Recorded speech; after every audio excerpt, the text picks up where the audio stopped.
Subscribe करें और bell दबाएं ताकि कोई खबर रह न जाए।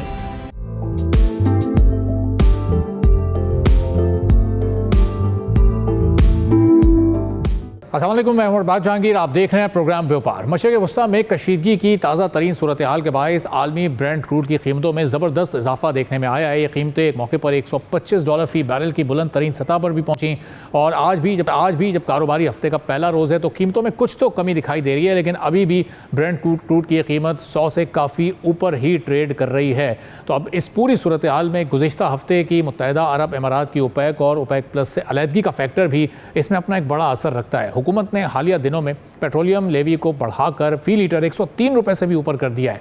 इसके साथ ही गुज़िश्ता हफ्ते पेट्रोल कीमतों में तकरीबन 7 रुपये इजाफा हुआ, जिसके बाद पेट्रोल की फी लीटर कीमत 399 रुपये 86 पैसे पहुंच चुकी है। इसके साथ ही डीजल की कीमत भी तकरीबन 19 रुपये इजाफे के बाद अब इसकी नई कीमत 399 रुपये 58 पैसे हो गई है। लेकिन यहाँ पर असल तशवीशनाक बात यह है कि इन कीमतों में एक बड़ा हिस्सा हुकूमती टैक्सेस और मार्जिनस का है। पेट्रोल की अगर हम बात करें तो रिफाइनरी से निकलने वाला पेट्रोल 246 रुपये 31 पैसे फ़ी लीटर उसकी कीमत होती है और ये इस महंगे पेट्रोल की बात हो रही है जो कि भी आलमी मार्केट में बहुत तेज़ी से बढ़ रहा है। अब इसमें 103 रुपये 50 पैसे तो सिर्फ पेट्रोलियम लेवी कीमत में शामिल किए जाते हैं, फिर 2 रुपये 50 पैसे क्लाइमेट सपोर्ट लेवी भी इसके साथ शामिल की जाती है और हुकूमती ज़राए के मुताबिक 1 लीटर पेट्रोल में 23 रुपये 72 पैसे कस्टम ड्यूटी के भी शामिल हैं और फिर 7 रुपये 32 पैसे इनलैंड फ्रेट मार्जिन भी शामिल होता है और उसके बाद ऑयल मार्केटिंग कंपनीज का मार्जिन 7 रुपये 87 पैसे और 8 रुपये 64 पैसे पंप डीलर्स का कमीशन शामिल होता है। इस तरह फ़ी लीटर मार्जिन पर जो कमीशन की मद है वो कोई 16 रुपये 51 पैसे और फिर मुख्तलिफ टैक्सेस 137 रुपये 4 पैसे बनते हैं। यूँ ये कुल मिलाकर 1 लीटर पेट्रोल पर 153 रुपये 55 पैसे का टैक्स मार्जिन और कमीशन आवाम पर हुकूमती नाअहली की वजह से एक बड़ा बोझ बन गया है। लेकिन इस भारी टैक्स की बुनियादी वजह को IMF प्रोग्राम के तहत किए जाने वाली पाबंदियों को बताया जाता है, लेकिन इसकी असल वजह फेडरल बोर्ड ऑफ रेवेन्यू का नाकिस टैक्स कलेक्शन निज़ाम है। इस नाकिस टैक्स कलेक्शन की वजह से ट्रांसपोर्ट और लॉजिस्टिक्स सेक्टर पर दबाव बढ़ता है और फिर नतीजा ये निकलता है कि महंगाई बढ़ जाती है। हुकूमती दावों के बरक्स इस वक्त अप्रैल 2026 के स्टैटिस्टिक्स के मुताबिक महंगाई की शरह 10.6% तक पहुँच चुकी है। हालिया स्टैटिस्टिक्स के मुताबिक पेट्रोल की कीमत तकरीबन 400 रुपये फ़ी लीटर है, जबकि फ़ी कस आमदनी या पर कैपिटा इनकम सिर्फ 1400 से $1600 सालाना है। अब यही वो बुनियादी मसला है जो पाकिस्तान को जनूबी एशिया और जनूब मशरक़ी एशिया में पेट्रोलियम कीमतों के हवाले से सबसे ज़्यादा महंगा मुल्क बना देता है। अगर पेट्रोलियम कीमतों को खित्ते के बाकी ममालिक से कंपेयर किया जाए तो बांग्लादेश और श्रीलंका में फ़ी लीटर कीमतें डॉलर के लिहाज से तकरीबन पाकिस्तान की पेट्रोलियम की कीमतों के बराबर ही हैं, मगर असल फ़र्क पड़ता है पर कैपिटा इनकम से जो पाकिस्तान के मुकाबले में इन ममालिक में कहीं ज़्यादा है, जिसकी वजह से आवाम पर बोझ कम है। अब ये फ़र्क दरअसल अफोर्डेबिलिटी क्राइसिस को ज़ाहिर करता है, यानी मसला सिर्फ कीमत नहीं बल्कि इनकम की कम सतह है। एक अंदाजे के मुताबिक एक औसत पाकिस्तानी माहाना सिर्फ 80 से 90 लीटर पेट्रोल ख़रीद सकता है, जबकि बांग्लादेश में यही कैपेसिटी 200 लीटर से ज़ायद है और फिर श्रीलंका में तो इससे भी कहीं ज़्यादा बढ़ जाती है। तो पाकिस्तान में पेट्रोल की कीमत का खित्ते के दूसरे ममालिक से कंपैरिजन अगर किया जाए तो चाइना में पेट्रोल की कीमत पाकिस्तानी रुपए के लिहाज से 308 रुपये है। इसी तरह थाईलैंड में 369 पाकिस्तानी रुपये, म्यांमार में 270 रुपये और बांग्लादेश में 310 पाकिस्तानी रुपये, जबकि श्रीलंका में पाकिस्तानी रुपयों में कीमत 355 रुपये है। लेकिन जहाँ हुकूमत के लिए आमदन के बाकी तमाम ज़राए मुश्किलात का शिकार हैं और जहाँ FBR मुसलसल अपने टारगेट्स हासिल करने में नाकाम रहा है, हुकूमत के लिए पेट्रोलियम लेवी एक बड़ा रेवेन्यू का जरिया बन चुकी है। करंट फिस्कल ईयर में इससे 1468 अरब रुपए से ज़ायद वसूली मुतवक्के है, लेकिन इसके बावजूद मज़ीद इजाफे पर भी गौर किया जा रहा है और इसकी वजह फाइनेंशियल डेफिसिट के साथ कर्ज़ों की अदायगी के अहदाफ हैं। यानी अब पेट्रोल सिर्फ एनर्जी नहीं बल्कि एक टैक्स टूल भी बन चुका है और इसका बराह रास्त असर इकॉनमी पर बहुत हद तक वाज़े हो चुका है। ट्रांसपोर्ट महंगी होती है जिससे खुराक और दीगर अशिया की कीमतें बढ़ती हैं, फिर इस तरह महंगाई का दायरा वसी होता जाता है। ख़ास तौर पर कम आमदनी वाले तबके पर इसका असर बहुत ज़्यादा पड़ता है क्योंकि उनकी आमदन का बड़ा हिस्सा खुराक और सफ़र पर खर्च होता है। तशवीशनाक बात यह है कि आलमी सतह पर तेल की कीमतों में बाज़ औक़ात कमी के बावजूद पाकिस्तान में कीमतें नहीं हो पाती हैं, इनको कम नहीं किया जाता है। अब इसकी वजह टैक्स और लेवी का बोझ है, यानी अगर आलमी कीमत कम भी हो जाए तो हुकूमत इस खला को टैक्स बढ़ाकर पूरा कर देती है। इस तरह मुस्तकबिल के हवाले से मौजूदा सूरत हाल मज़ीद चैलेंजिंग नज़र आती है। अगर लेवी में मज़ीद इजाफा होता है तो महंगाई में भी मज़ीद इजाफा होगा और आवाम की क़ुव्वत ख़रीद या बाइंग कैपेसिटी मज़ीद कम होगी। इसके साथ साथ कारोबारी कॉस्ट भी बढ़ेगी, जिससे माशी सरगर्मी मुतासिर हो सकती है। अब इन हालात हैं, इनमें हुकूमत को क्या बेहतर स्ट्रेटजी अपनानी चाहिए और क्या वाकई IMF का प्रेशर होता है कि लेवी को बढ़ाया जाए या फिर हुकूमत की अपनी स्ट्रेटजी होती है? इस पर गुफ्तगू करेंगे। साबिक वज़ीर ख़जाना हफीज़ पाशा साहब हमारे साथ मौजूद हैं। बहुत शुक्रिया हफीज़ पाशा साहब, प्रोग्राम के लिए आपने वक्त निकाला। अब एक आम आदमी इस वक्त 1 लीटर पेट्रोल ख़रीदे या पब्लिक ट्रांसपोर्ट वाले 1 लीटर डीजल ख़रीदें, 150 रुपये से ज़ायद का बोझ टैक्स की सूरत में उनके ऊपर लाद दिया जाता है। अब ये कितनी मुश्किल और चैलेंजिंग सूरत हाल है एक आम आदमी के लिए कि वो इतना बोझ उठाए 400 रुपये में से 150 से ज़्यादा वो इस वक्त सिर्फ टैक्स की मद में अदा कर रहा है। तो ये कैसे इसको कंट्रोल किया जा सकता है? आम आदमी को कैसे इस सूरत हाल में रिलीफ दिया जा सकता है? बिस्मिल्लाहिर्रहमानिर्रहीम। देखिए, बात यह है कि पेट्रोलियम लेवी जो है कुछ साल पहले हमारी फेडरल गवर्नमेंट ने इसे ले आए थे। सेल्स टैक्स को ख़त्म करके पेट्रोलियम प्रोडक्ट्स पर पेट्रोलियम लेवी को ले आए और उसकी बहुत बड़ी वजह ये थी कि जब ये सेल्स टैक्स था तो प्रोविंसेस को उनका शेयर मिलना पड़ता था। अच्छा, जब इन्होंने पेट्रोलियम लेवी में कन्वर्ट किया है, इसको नॉन टैक्स कैटेगरी में दिखाते हैं और 100% रेवेन्यू फेडरल गवर्नमेंट अपने पास रख लेती है। इसलिए उनके पास इंसेंटिव ये है कि इसको बढ़ाते जाएं। अब आप ये सोचिए कि 1400 अरब के लगभग आप पेट्रोलियम लेवी से उठाना है चाह रहे हैं। ये हद से ज़्यादा बोझ डाला गया है और मुख्तलिफ मुल्कों में आप देखिए, आज जंग के बाद जो कीमतें हैं पेट्रोल की, पाकिस्तान की पेट्रोल की कीमत तकरीबन $1.40 से तकरीबन ज़्यादा है हो चुकी है और बाकी मुल्कों में $1 के लगभग है। कुछ मुल्कों में तो इजाफा नहीं किया, टैक्स वगैरह कम किया है। तो पाकिस्तान में ये लेवी हद से ज़्यादा मैं समझता हूँ इस वक्त बोझ है और कोशिश ये होना चाहिए कि आने वाले बजट में डायरेक्ट टैक्सेस को फैलाएं और पेट्रोलियम लेवी को कम करें। सही। तो अभी साहब, ये ज़ाहिर है IMF के प्रेशर पर ये लेवी बढ़ाई जाती है, वो वाकई ये डिमांड करते हैं या फिर ये हुकूमत की अपनी ही स्ट्रेटजी होती है? चूँकि आप फाइनेंस मिनिस्टर रहे हैं, बहुत रेलेवेंट है आप इसका जवाब देने के लिए। ये खुद अपना है 1400 बिलियन का टारगेट जो रखा है और दूसरा ये है कि जबकि सेल्स टैक्स से इसको चेंज करके पेट्रोलियम लेवी में लाए थे तो स्टैंडर्ड रेट जो है 18% होना चाहिए और इस वक्त अगर आप देखें तो तकरीबन ये 50% से भी ज़्यादा बन जाता है तकरीबन। तो ये ओवर टैक्सेशन का बहुत ही वाज़े एग्जाम्पल है। सही। तो अब अभी साहब, ज़ाहिर है जंगबंदी तो इस वक्त है लेकिन मुज़ाकरात कामयाब नहीं हो रहे, वो आगे नहीं बढ़ रहे। अब ज़ाहिर है पाकिस्तान मीडिएशन तो कराना चाहता है। ऑप्शंस क्या हैं इस वक्त हमारी हुकूमत के पास? इस सिचुएशन का वे आउट क्या आपको नज़र आ रहा है इस सारी चैलेंजिंग सिचुएशन में? क्या समझते हैं? ये तो मसला है इस वक्त। आपको याद होगा 2022-23 में भी इसी तरह का सिलसिला शुरू हुआ था जब यूक्रेन और रशिया में जंग का आगाज़ हुआ था। पेट्रोल की कीमत आसमान तक चली गई थी उस वक्त भी और पाकिस्तान के रिजर्व्स में नुमायां तौर पर कमी आई थी। एक वक्त पे हम सिर्फ $4 अरब तक नीचे गिर चुके थे हमारे रिजर्व्स। IMF ने उस वक्त हमें बचाया और स्टैंड बाय फैसिलिटी के थ्रू पाकिस्तान फिर निकल आया। अब अगर इस तरह के असरात फिर से हुए और इसके होने के इम्कानात इसलिए ज़्यादा हैं कि अगर तेल की कीमत $110 फी बैरल भी रहती है ब्रेंट क्रूड की, तो उसके नतीजे में कीमतों में तकरीबन 50 से ज़्यादा फीसद इजाफा हो रहा है। अच्छा। और इसके नतीजे में हमारा जो तेल का दरामदाद बिल है, टोटल खर्चा है, वो $14 अरब के करीब है। बिल्कुल। तो ये इस एक ही आइटम की वजह से बढ़ने की वजह से $7 अरब का बोझ एडिशनल पड़ सकता है अगर ये कीमत अगले काफ़ी महीनों तक जारी रहे। सही। तो हफीज़ भाई साहब, ज़ाहिर पाकिस्तान की अपनी कोशिशें इस जंगबंदी में बड़ी शानदार रही हैं और पाकिस्तान को डिप्लोमेटिक फ्रंट पर बड़ी अचीवमेंट मिली, लेकिन इस डिप्लोमेटिक अचीवमेंट को हम इकोनॉमिक अचीवमेंट में क्यों नहीं कन्वर्ट कर पा रहे? मतलब ये सब जो पाकिस्तान की तारीफ़ कर रहे हैं, इनमें से कोई सस्ता तेल पाकिस्तान को क्यों नहीं ऑफर कर रहा है या पाकिस्तान क्यों नहीं डिमांड? नुमाया एग्जाम्पल इसका ईरान से सप्लाई का है। अच्छा। ईरान ने पाकिस्तान के लिए एक गैस पाइपलाइन भी बना के रखा हुआ है, बॉर्डर तक पहुंचाया हुआ है, और हमने कुछ नहीं किया। और हमने तेल ईरान से नहीं ख़रीदा इसलिए कि ईरान पे सैंक्शंस लगे हुए हैं और हमें तो यूएसए को खुश रखना पड़ता है।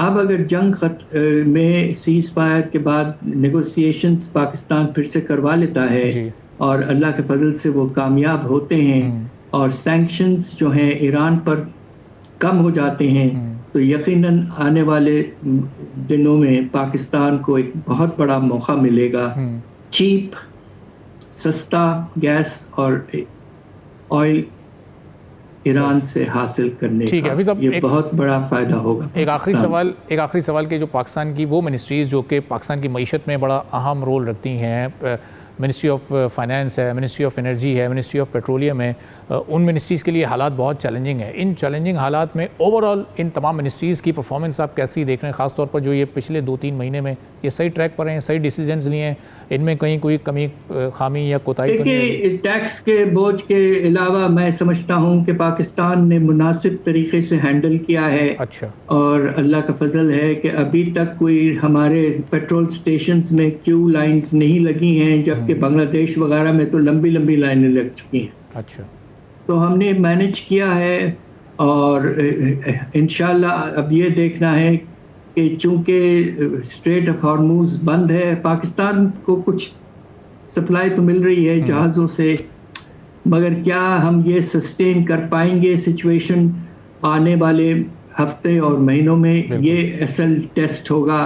मगर अभी तक पाकिस्तान ने, मैं समझता हूँ कि मुनासिब तरीके से हैंडल किया है डिमांड और सप्लाई को पेट्रोल की। ठीक है, बहुत बहुत शुक्रिया हफीज़ पाशा साहब, साबिक़ वज़ीर मौजूद थे। गुफ्तगू आपने सुनी पाशा साहब की। एक छोटा सा ब्रेक लेते हैं, ब्रेक के बाद वापस आएंगे तो पाकिस्तान की स्टॉक मार्केट बहुत अरसे के बाद पॉजिटिवली उसने हफ्ते का आगाज़ किया है, उस पर तफसीली गुफ्तगू होगी छोटे से ब्रेक के बाद।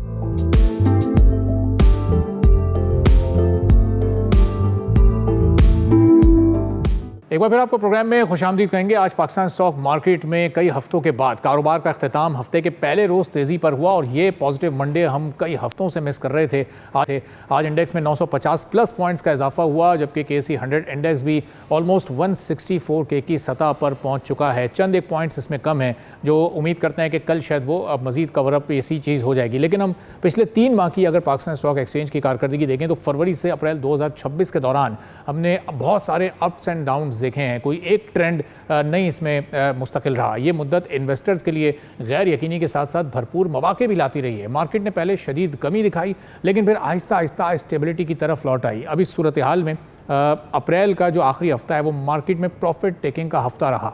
पाकिस्तान स्टॉक एक्सचेंज का 100 इंडेक्स पिछले हफ्ते 7,677 पॉइंट्स लूज़ किए उसने और 1,62,000 की सतह तक ये पहुंच गया था। और 100 इंडेक्स की हफ्तावार जो बुलंद सतह रही है वो 171 के रही, जबकि इसी की जो मिनिमम सतह रही वो 1,60,000 रही। अब ये उस 1,91,000 से बहुत कम है जहाँ पर एक मौके पर ये मार्केट पहुँच गई थी। तो अब सिलसिला शुरू होता है मशरिक़ वस्ता की जंग से, जब मार्केट में एकदम सेलिंग प्रेशर आया और ज़्यादातर फॉरेन इन्वेस्टर्स ने प्रॉफिट टेकिंग की। फरवरी 2026 में इंडेक्स पर नुमाया दबाव रहा और ये जंग से पहले का माहौल था। माहाना बुनियाद पर तकरीबन 8 से 9% कमी देखी गई। इंडेक्स 1,84,000 की सतह से गिरा और फिर 1,68,000 तक आया। इस कमी की बड़ी वजूहात में आलमी जियोपॉलिटिकल कशीदगी के साथ प्रॉफिट टेकिंग और शरह सूद से मुताल्लिक खदशात भी शामिल थे। फिर मार्च 2026 में सूरत हाल मजीद कमज़ोर रही, जब जंग अपने उरूज पर रही। इंडेक्स 1,48,000 की सतह तक पहुंचा। इस दौरान कई रोज़ मार्केट में शदीद मंदी रही, जिसमें हज़ारों पॉइंट्स की कमी भी रिकॉर्ड हुई। इन्वेस्टर्स खास तौर पर जंग की वजह से साइड लाइन रहे या फिर बहुत ही मोहतात रवैया इख्तियार किए हुए थे। अब इस दौरान मार्केट में वॉल्यूम कमज़ोर रहा, लेकिन मार्च के आखिर में हल्की सी रिकवरी के कुछ आसार दिखाई दिए। फिर अप्रैल 2026 में मार्केट ने मजबूत वापसी की। इंडेक्स तकरीबन 9 से 10% बढ़ा, 160s में वापस आया। फिर इस रिकवरी की बुनियादी वजूहात में बेहतर कॉरपोरेट नताइज थे, जिसमें खास तौर पर बैंकिंग और ऑटो सेक्टर और मशरिक़ वस्ता में जंग बंदी की वजह से इकनॉमिक स्टेबिलिटी कम्युनिटी की खबरों से मार्केट में इन्वेस्टर्स का कॉन्फिडेंस कुछ बहाल हुआ। फिर मई 2026 का आगाज़ हुआ है तो अब तक कुछ बेहतरी के आसार इंडेक्स में दिखाई दे रहे हैं। 1,66,000 से 1,67,000 की सतह पर ये ट्रेड कर रहा है, अगरचे जनवरी की बुलंद तरीन सतह से अभी भी बहुत पीछे है। अब ये जो रिकवरी है ये कितनी लॉन्ग टर्म है, इसमें मार्केट के एतमाद को कितनी वापसी हो सकती है, इन्वेस्टर्स किस तरह से वापस आ सकते हैं, इस पर हम गुफ्तगू करें। साहब CEO हैं AKD सिक्योरिटीज़ के, हमारे साथ मौजूद हैं। बहुत शुक्रिया फरीद साहब, प्रोग्राम के लिए आपने वक्त निकाला। अभी जो पिछले 2-3 महीनों का कंपैरिजन अगर हम अभी मई से करें, हम कोई मंडे नहीं देख रहे थे कि वो पॉजिटिविटी के साथ शुरू हो, लेकिन आज ये कम से कम पॉजिटिव रहा, वो कि पॉइंट सिर्फ 950 कुछ बढ़े हैं। तो ये कितनी हौसला अफजा बात है कि हफ्ते का आगाज़ बिल आखिर पॉजिटिव ट्रेंड के साथ हुआ है। बिस्मिल्लाहिर्रहमानिर्रहीम, थैंक यू वेरी मच। बिल्कुल सही है, आपने बहुत सारे हमारे नाजरीन ये एक्सपेक्ट करते हैं कि स्टार्ट ऑफ द वीक अच्छा हो तो फिर वो वीक अच्छा कहते हैं गुजरेगा। बिल्कुल आपने मुझे वजह फरमाया इस वक्त, क्योंकि न्यूज़ ड्रिवन मार्केट है, लेकिन न्यूज़ ड्रिवन और मशरिक़ वस्ता, आपके जो इंट्रोडक्शन में 2 बातें थी, मैं उसके इसी से क्लू लेके आगे चलूँगा। आपका जो पॉइंट है, एक तो डोनाल्ड ट्रंप के बयानात से मार्केट ने असर लेना शुरू किया था, अभी भी ले रही है, लेकिन उससे ज़्यादा हम और हमारे नाजरीन और मेरे इन्वेस्टर क्लास जो है वो ऑयल की प्राइसेस को देखते हैं और फिर अपना काम शुरू करते हैं। तो आगे बात आई कि बात चीज़ें ऐसी हैं जिसको हम टेकन एज रेड करते हैं और बाद में हम असरअंदाज हो सकते हैं। तो ये जो सब चीज़ें इंटरनेशनल पॉलिटिक्स और इंटरनेशनल एरिना और हमारे मोहल्ले में मिडिल ईस्ट के अंदर हो रही हैं, और ईरान और ये सारा जो कॉन्फ्लिक्ट है और स्ट्रेट ऑफ हॉर्मुज़ के अंदर जो हो रहा है, उसमें हम डिफरेंटली हर एक अपने अपने पॉइंट ऑफ व्यू रख रहा है।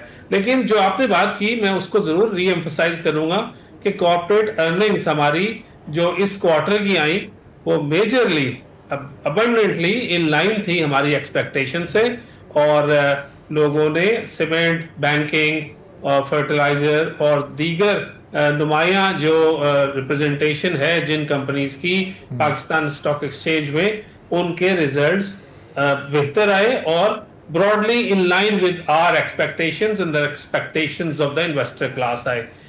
तो इसलिए आज का आपने देखा कि मार्केट गैप अप ओपनिंग हुई, अच्छी चली, 3000 पॉइंट्स ऊपर भी गई थी। फिर वो कहानी आई कि शायद ईरान ने मिसाइल का हमला किया है जहाज़ों पे, वार्निंग दी। फिर आया वो, जो मार्केट बंद हो गई तो आया कि शायद ऐसा नहीं हुआ, it was just a warning for the ships to go back. तो जब इतनी ज़्यादा न्यूज़ फ्लो पे मार्केट आ जाए, जिस तरह की पूरी दुनिया की मार्केट्स और पाकिस्तान की मार्केट्स आई हुई हैं, तो इस स्टेज पे वोलेटिलिटी का बढ़ना एक लाजिम अमर है। बट वोलेटिलिटी जो जॉबर्स हैं, जो नए ट्रेडर्स हैं या जो नए लोग इन्वेस्टर क्लास आई है, उसको बाज लोग ऐसे भी मुझे मिले जिनको ये वोलेटिलिटी बहुत पसंद आ रही है। लेकिन जो 365 डे लॉन्ग टर्म और मीडियम टर्म इन्वेस्टर्स हैं, उनको ये वोलेटिलिटी इतनी पसंद नॉर्मली एजेड लोगों को नहीं आती। सही। तो अब फरीद साहब, ये जो एक्सटर्नल फैक्टर्स हैं, ज़ाहिर है वो तो हमारे बस में नहीं है, हम कोशिश तो कर रहे हैं मीडिएशन कराने की, लेकिन वो एक बड़ा लॉन्ग टर्म प्रोसेस है। लेकिन जो इंटरनल फैक्टर्स हैं, अभी हमने रिसेंटली शरह सूद में इजाफे का ऐलान कर दिया। एक अरसे से बिज़नेस कम्युनिटी की ये डिमांड रही कि जी इसको सिंगल डिजिट में लाएं ताकि बिज़नेस एक्टिविटी बढ़ सके, उसमें ग्रोथ आ सके। लेकिन यहाँ पर अब एक्सटर्नल फैक्टर्स को मद्देनज़र रखते हुए ये जो इसमें 1% का इजाफा हुआ, ये मार्केट के लिए कितना एक नेगेटिव पॉइंट है? जी, इसका इम्पैक्ट मार्केट में लिया, और इसका इम्पैक्ट ज़रूर मार्केट के लिए है, क्योंकि रिस्क फ्री इंटरेस्ट रेट अगर ज़्यादा होता है तो इक्विटी का केस थोड़ा बहुत ही कंपेलिंग हो तो फिर आगे चलता है। तो अभी बहुत ज़्यादा कोई हे वाई नहीं हुई सिचुएशन। हाँ, ये ज़रूर है कि 20 महीने से जो इन्फ्लेशन बहुत कंट्रोल में थी, वो डबल डिजिट में गई, तो सब लोगों को आईब्रोज उनकी हुई ऊपर। But I think a lot of us know the reason why inflation has surged. So अगर इंशाल्लाह जल्दी अनकरीब अगर ये सेटल होता है, और आपको इस बात का भी हमारे नाजरीन को इदराक, और they should be cognizant of the fact के जो ऑयल जो जब निकलता है रिजर्वायर से तो उसको रोकते नहीं है। अभी बहुत सारी ऑयल जो रिफाइनरीज हैं, यानी जो जहाँ से E&P कंपनीज निकल रहा है ऑयल, उसको कहीं ना कहीं स्टोर किए जा रही हैं। तो जब एक दफा ये पीस प्रिवेल करेगा तो वो जो ग्लट है या जो बहुत बड़ा ऑयल निकला हुआ है ईरान में हो या कहीं और जगह हो, उसने इंडस्ट्री में आना है। सिर्फ ट्रांसपोर्टेशन का इशू है, अदरवाइज अगर आपको कंटिन्यूअस बेसिस पे आपका ऑयल निकल रहा है, तो ये नहीं कि आप एक महीने के लिए 10 दिन के लिए बंद कर दें फिर दोबारा चालू कर लें। सो मेरा कहने का मकसद ये है कि ऑयल के जो प्रोडक्शन है वो खत्म या रुकती नहीं है, वो चलती रहती है, उसको स्टोर करना पड़ता है, which is a difficult proposition for the oil producing countries in the region, but it's a phenomena I and you we cannot, हम इस पे असरअंदाज नहीं हो सकते।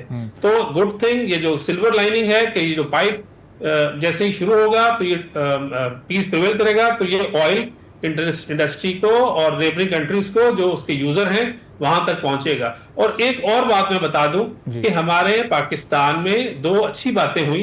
OGDCL की जो अभी जो 15,000 बैरल्स पर डे की फाइंड आई है, ये मार्केट में, क्योंकि आजकल वोलेटिलिटी बहुत ज्यादा है, नेगेटिविटी बहुत ज्यादा है, तो ये बहुत खामोशी से लोगों ने इसको इग्नोर कर दिया। वरना अगर हमारे पाकिस्तान में 55,000 बैरल्स पर डे की यौमिया प्रोडक्शन है, तो 15,000 बैरल्स ये जो नशपा ब्लॉक कोहाट से बरगज़ई से निकला है, it is a significant discovery. और हमें एज अ पाकिस्तानी बहुत खुशी है कि ऑयल अच्छा निकला। इससे पहले मारी की आप देख रहे हैं फील्ड्स के, उसके अंदर पहले डिस्कवरी 5, 6 या 7 MMCFD की होती थी गैस की, अब 12 से 15 की हो रही है। सो उस वाले स्फीयर में भी God has been kind of late on Pakistan, कि जहां हमें अपनी जो ईंधन जो है उसका उसकी डिस्कवरीज बेहतर हो रही है। सही। तो फैज़ा, अभी जो हालात हैं इस वक्त रिसेंट, ये 2-3 एक्सपेक्टेड सिनेरियोज़ की तरफ जा सकते हैं कि सब सेटल हो जाता है, एग्रीमेंट हो जाता है, तो बड़ी अच्छी बात है, आइडियल सिचुएशन हो जाएगी। लेकिन अगर ये इसी तरह जंग बंदी रहती है और ये सिचुएशन इसी तरह प्रोलॉन्ग करती है और ऑयल प्राइसेस 90s में या 100 के अराउंड रहती हैं, तो फिर हमारी मार्केट और ओवरऑल हमारी इकोनॉमी को क्या चैलेंजेस दरपेश रहेंगे। और अगर खुदा न खास्ता सिचुएशन वर्स्ट हो जाती है, एक बार फिर वही मार्च वाले हालात हो जाते हैं और ये कशीदगी बढ़ती है, तो फिर ज़ाहिर है बहुत ही ख़राब हो सकते हैं मज़ीद हालात, क्योंकि फिर ऑयल प्राइसेस बहुत तेज़ी से ऊपर जा सकती हैं। तो इन सिनेरियोज़ को लेकर इस वक्त कितनी चैलेंजिंग सिचुएशन है? जी, जो वर्स्ट केस वाला सिनेरियो आपने बताया, और जाहिर है हमें उसको भी नज़र में रखना चाहिए, चाहे वो उसका चांस 5% ही हो, बट यस वो खतरनाक है सब दुनिया के लिए। और ख़ास तौर पे अगर इस वाले जगह से 20% ऑफ द प्रोडक्शन ने घूम के जाना होता है आगे तमाम ममालिक को, तो उन सारे ममालिक के लिए, बल्कि उनकी इस 20% की वजह से 80% वाले भी मुतासिर तो हैं। बट इसका कितना इम्पैक्ट आ सकता है, ये देखने वाली बात है कि इस पर डिफरेंट लोग हैं कि अगर खुदा न खास्ता $140 पर बैरल तक जाती है फिर क्या होगा, 120 में रुक जाती है, 110 पे, और अगर 100 के नीचे रहती है तो विन विन है सबके लिए। जो ज्यादा अच्छी बात यह है कि पाकिस्तान ने अपने आप को अच्छा पोजीशन किया हुआ है इसके अंदर।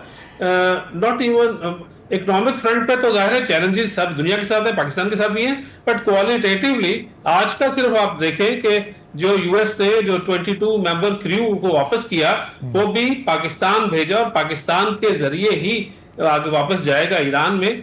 तो पाकिस्तान और उसके शिप्स को भी कोई रोक नहीं रहा।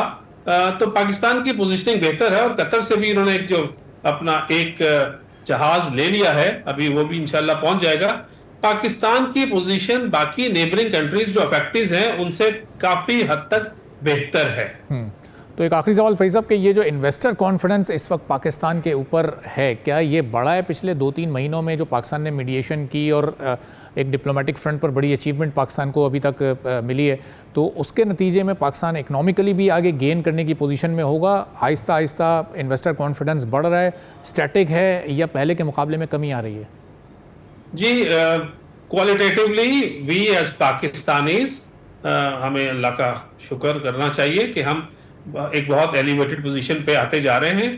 पहले मई 10 के वाक़ये ने हमें, जिसका अब इस 1 साल होने को आया, उसने हमें एक टेल विंड दी, और अभी दोबारा ये वाला जो हम लोग पूरी दुनिया में पाकिस्तान जो मीडिएट कर रहा है 2 बड़ी ताकतों के दरमियान, और ख़ासतौर पर अमेरिका के साथ उसने जो अपनी नेगोशिएशन की दरवाजे खुले रखे हैं दोनों साइड से, ईरान से। और सो आई थिंक बिजनेस कम्युनिटी को देखना है कि how do they get the best of it, but qualitatively we are far ahead where we were a couple of months back.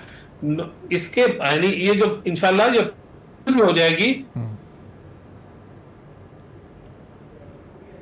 अपनी दोस्ती पैदा कर ली हैं. आई एम लुकिंग फॉरवर्ड कि ये अच्छा नेगोशिएट करेंगे going forward on the business decisions and the business agreements that these countries have to offer to any country including Pakistan. तो मुझे लगता है कि इंशाल्लाह आने वाला कल जंग जल्दी बंद होती है तो जल्दी, देर सवेर पाकिस्तान ने ऐसे स्टेप्स लिए हैं जिससे इसकी दोस्ती यूरोप से, अमेरिका से, हर जगह से और नेबरिंग ईरान से बहुत अल्हम्दुलिल्लाह बेहतर होती चली गई है. ठीक है, बहुत बहुत शुक्रिया. फरीद आलम साहब, CEO AKT सिक्योरिटी मौजूद थे. गुफ्तगू आपने सुनी. एक छोटा सा ब्रेक लेते हैं, ब्रेक के बाद वापस आएंगे, एक और आम मौजू पर बात करेंगे.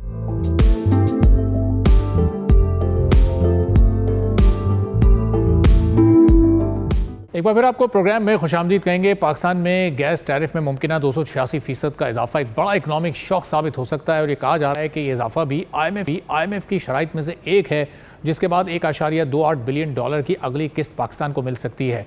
लेकिन गैस टैरिफ में इस बड़े इजाफे की इत्तला नहीं. कारोबारी बरादरी को इस वक्त एक अलग माहौल में मुब्तला कर दिया है. एक शदीद रिएक्शन उनका सामने आ रहा है क्योंकि इसका बराह रास्त असर इंडस्ट्रीज़ पर पड़ेगा, जिससे महंगाई का एक नया तूफान जन्म लेगा और बेरोज़गारी में भी मज़ीद इजाफा हो सकता है. सुई सदर्न गैस कंपनी की जानिब से टैरिफ में इजाफा सिर्फ मौजूदा कॉस्ट तक महदूद नहीं, बल्कि इसमें माजी के नुकसानात के साथ इंटरेस्ट और पॉलिसी अखराजात भी शामिल किए जा रहे हैं. अब इससे गैस की कीमत तकरीबन 6,855 रुपये फ़ी MMBTU तक पहुंच सकती है, जो इंडस्ट्रियल सेक्टर के लिए नाकाबिले बर्दाश्त हो जाएगी. डोमेस्टिक कंज्यूमर्स पर इसका ज़्यादा असर ज़्यादातर महंगाई और बिलों में इजाफे की सूरत में आएगा. अगर जो है सब्सिडी की वजह से उन्हें फौरी तौर पर मुकम्मल बोझ महसूस नहीं होगा, लेकिन खुराक के साथ ट्रांसपोर्ट और दीगर अशिया की कीमतें बढ़ जाएंगी, जिससे आम आदमी की क़ुव्वत ख़रीद मज़ीद कमज़ोर होगी. अब इस इजाफे से मैनुफैक्चरिंग और प्रोडक्शन पर शदीद दबाव आएगा. इस तरह इंडस्ट्रीज़ के लिए ये इजाफा एक सर्वाइवल क्राइसिस बन सकता है. अब ये बड़ी चैलेंजिंग सिचुएशन होगी.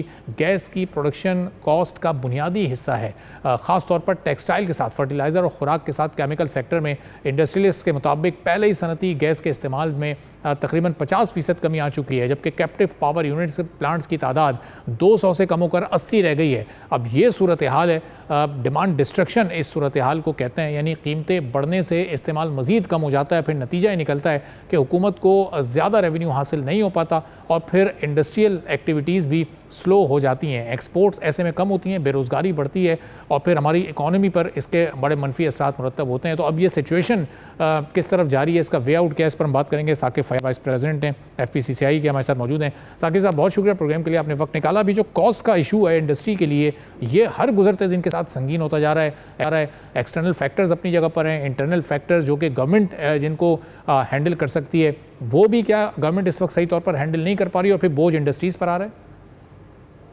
ठीक है, इस वक्त जो है वो सबसे बड़ा जो प्रॉब्लम आ रही है इंडस्ट्री को, वो कॉस्ट ऑफ प्रोडक्शन की है. और कॉस्ट ऑफ प्रोडक्शन किसी सूरत भी हाथ में नहीं आ रही. फ्यूल प्राइसेस बढ़ चुकी हैं और मुझे तो ये ख़तरा है कि अब जो एनर्जी जो प्राइसेस हैं वो भी इस सूरत में यूं बढ़ जाएंगी कि फ्यूल एडजस्टमेंट चार्जेस भी इलेक्ट्रिक बिल के साथ आइंदा जो है इसी भी वक्त हम लोग एक्सपेक्ट कर रहे हैं. और ये जो गैस में जो बढ़ाने की बात की जा रही है, इसके चार्जेस, मैं समझता हूँ कि रही सही असर जो है वो इसमें पूरी हो जाएगी हमारी. और इसके साथ क्योंकि जब हमारी कॉस्ट ऑफ प्रोडक्ट ऊपर होती है तो हमारी जो एक्सपोर्टेबल प्रोडक्ट्स हैं वो जो हैं वो ऊपर हो जाती हैं और हम लोग इंटरनेशनल मार्केट में compete नहीं कर सकते. और हम IMF से जो है वो, क्योंकि हमारे पास फॉरेन एक्सचेंज नहीं होता, तो हम लोग फिर इसी वजह से IMF प्रोग्राम में जाते हैं. तो इसका मतलब है कि हमने फिर IMF प्रोग्राम से जो बाहर आने की, जो हमारे प्राइम मिनिस्टर साहब भी कह रहे हैं, हमारी बिजनेस कम्युनिटी भी और FPCCI का भी ये विजन है कि ये इस मर्तबा जो है वो IMF का ये आखिरी प्रोग्राम है। लेकिन इन सारी चीज़ों के साथ इतनी कॉस्ट हमारी बढ़ने के बाद इलेक्ट्रिक प्राइसेस भी हमारी ऊपर हो जाएं, गैस प्राइसेस भी, टोटल एनर्जी प्राइसेस हमारी ऊपर हों, और फिर उसके बाद जो है हम ये कहें कि हमारी एक्सपोर्ट बढ़ जाएगी, तो मैं समझता हूँ कि इससे ना सिर्फ हमारी एक्सपोर्ट डाउन होगी बल्कि हमारी इंडस्ट्रीज, कुछ इंडस्ट्रीज जो हैं वो अपनी प्रोडक्शन कम कर देंगी, और जिसकी वजह से बेरोजगारी होने का भी खतरा है और मजीद महंगाई में भी इजाफा होगा। अच्छा, तो साकिब साहब, ये दुनिया के हालात तो सबके सामने ही हैं। इस वक्त बड़ी चैलेंजेस मौजूद हैं, एनर्जी प्राइसेस बहुत बढ़ रही हैं, सप्लाई एंड डिमांड का भी इशू अपनी जगह पर मौजूद है। अब इन हालात में गवर्नमेंट के पास ऑप्शंस क्या हैं कि अगर ये कॉस्ट को कंट्रोल करना है या थोड़ा सा रिलीफ देना है इंडस्ट्रीज़ को, तो ये क्या करें? पहले जब रिलीफ देने की कोशिश की तो डोमेस्टिक कंज्यूमर्स पर बोझ डाल दिया गया, अब क्या किया जा सकता है आगे? देखें, असल बात ये होती है कि हमें पता है कि जो हालात हैं पूरी दुनिया में एक एनर्जी क्राइसिस है, लेकिन मैं हमेशा ये कहता हूँ कि हमें जो है किसी और से कोई सरोकार नहीं है कि अगर वो एनर्जी प्राइसेस कोई बढ़ा रहा है या नहीं बढ़ा रहा। मेरे जो कम्पिटिटिव हैं, मेरे जो कम्पिटिटर्स कंट्रीज हैं, जिसमें इंडिया है, बांग्लादेश है, वियतनाम है, चाइना है, उनको मैं हमेशा देखता हूँ कि अगर हमने ये देखता है कि उनकी एनर्जी प्राइसेस जो हैं वो बढ़ी हैं कि नहीं बढ़ी हैं। अगर उनकी एनर्जी प्राइसेस नहीं बढ़ी और हम लोग अपनी कॉस्ट बढ़ा देते हैं, हम लोग अपनी एनर्जी प्राइसेस बढ़ा देते हैं, कॉस्ट बढ़ा देते हैं, तो इसका मतलब है कि हम इंटरनेशनली इनकम्पिटिटिव हो जाएंगे, जो कि पहले ही हमारा एक्सपोर्टर हो रहा है। वो कह रहा है कि हम लोग जो है वो मुकाबला नहीं कर सक रहे हैं इंडिया का, बांग्लादेश का, चाइना का, वियतनाम का। खास तौर पे जो टेक्सटाइल इंडस्ट्रीज हैं वो लोग उनको इंटरनेशनली वायबल नहीं हो पा रहे हैं, और जब ये और मजीद एनर्जी प्राइसेस बढ़ जाएंगी और हमारे कंपेटिटर्स जो कंट्रीज हैं वो नहीं बढ़ाएंगी और उनकी कॉस्ट वही रहेगी, तो फिर मेरे ख्याल में बहुत बड़ा जो है एक चैलेंज है ये पाकिस्तान के इंडस्ट्रियलिस्ट के लिए और पाकिस्तान के एक्सपोर्टर्स के लिए कि वो कैसे compete करेंगे इंटरनेशनली। तो साकिब साहब, ये ज़ाहिर है ब्रीफली अगर आप इस पर कमेंट कर सकें कि अब चूँकि बजट की भी प्रिपरेशन गवर्नमेंट स्टार्ट कर चुकी है, प्रपोजल्स भी आ रहे हैं, उसमें कहीं ऐसा कोई फिस्कल स्पेस मौजूद है गवर्नमेंट के पास कि इंडस्ट्रीज़ के लिए कोई रिलीफ उसमें फराहम किया जा सके? देखिए, उसको ज़रूर गवर्नमेंट को जो है, अब हम इसमें ख़ास तौर पे जो फेडरेशन की तरफ से हमने तजवीज़ भेजी है, और उसमें जो एक सुपर टैक्स का मामला है, क्योंकि सुपर टैक्स भी जो है वो कॉस्ट में इजाफा कर रहा है, तो हमने उनको ये तजवीज़ भेजी है कि कम से कम जो मैन्युफैक्चरिंग के ऊपर से सुपर टैक्स को हटा दिया जाए, कि ताकि, क्योंकि ये एक एडिशनल कॉस्ट होती है एक प्रोडक्ट की, तो वो हम आने वाले बजट में इस किस्म का एक फिस्कल जो है उनको रिलीफ दे सकते हैं।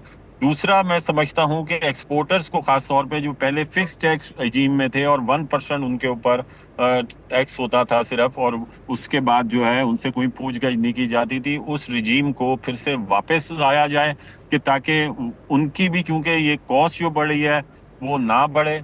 फिर इसके साथ साथ जो है हमें अगेन वही हमें इलेक्ट्रिक प्राइसेस के ऊपर जो है वो सोचना होगा और उसको देखना होगा, और इसको मेक श्योर करें कि जो ये फ्यूल की प्राइसेस जो बढ़ी हैं, तो आइंदा मुस्तकबिल में कोई फ्यूल एडजस्टमेंट चार्जेस की मद में मजीद कोई जो है चार्ज या मजीद कोई कॉस्ट जो है वो उसके ऊपर ना हो, और साथ साथ फाइनेंशियल कॉस्ट को भी हमें देखना होगा, फाइनेंशियल कॉस्ट को भी मेंटेन करें, बल्कि उसको कुछ कम करें, ताकि हमारी इंडस्ट्री की कॉस्ट कम हो सके। बहुत बहुत शुक्रिया साकिब फयाज साहब, सीनियर FPCCI हमारे साथ मौजूद थे, गुफ्तगू आपने सुनी।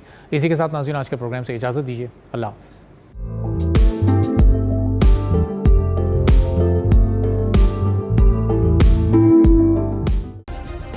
सब्सक्राइब करें और बेल दबाएं ताकि कोई खबर रह न जाए।